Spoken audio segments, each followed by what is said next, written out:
Some people may remember the TV show Teletubbies. It was a rather weird show and generally disturbing. Speakers were everywhere and there was a sun with a baby's face on it, plus a scary segment involving a lion and a bear which was edited after complaints. Today I went to my local HMV. The store clerk had recently gotten a pre-owned DVD. It said Teletubbies Lost Episode. The Playground.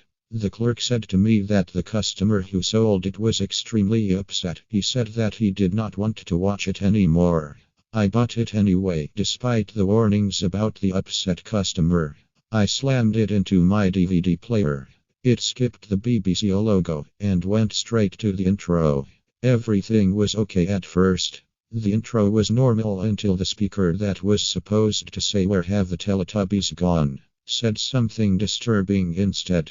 Life is not about anything, it is the consequence. I thought that was rather weird for a kids' TV show. It started with Tinky Winky sitting at the table. He was rather sad, depressed, and lonely. And he was bawling. Not like cartoon bawling, but actual real human bawling.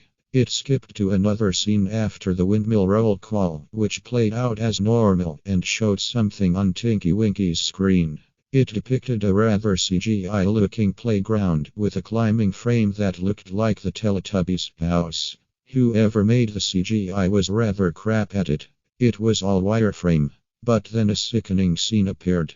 There were two children, but they were committing seppuku while looking at the creepy-looking slide. Blood was stained everywhere, along with realistic-looking intestines and organs scattered across the ground. I hurled in the bathroom from this, during which I overheard the Teletubbies saying again, to which the video from earlier repeated itself. Then I came back out and a final phrase from the Tubby Bye-Bye speaker was spoken. Life is meaningless. The truth is that you are all going to die from a horrifying death. No one understands it. A nuclear bomb then hit Teletubby land. The sun baby was crying, rather than its normal happy face. Its face was soaked in blood. After that, a picture of the playground appeared, with the Teletubbies hanging on gallows. Blood was seeping from their necks as they died. Behind them was the Teletubbies' home on flames. And the baby son from before, but it was shot to the ground and it was bleeding, of course.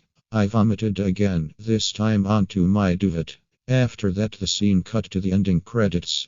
But at the end, instead of the ragdoll logo, there was a message that I couldn't understand, but what looked like Russian or Ukrainian. I turned it off and rang up Ragdoll about the episode. They said that they had 237 complaints and that it was worse than the Lion and Bear episode. They also said there was a man who worked on it called Christian Johnson. He had a friend who went to a playground, but apparently he was on drugs and was depressed to the point of committing suicide. He was a CGI artist, but he never got to complete the episode because progress was halted when Ragdoll found out what it was. It was, by mistake, sent to the BBC. They aired it without realizing the content. After just 5 minutes of the episode, complaints started ringing in. Parents said it was disturbing for their children and BBC took it off air immediately. Christian killed himself after the BBC aired it, fearing that life was not about anything and that it is the consequence. After hearing this, I ripped up the disc and smashed it. I couldn't sleep for the whole night. I've had nightmares about it for weeks.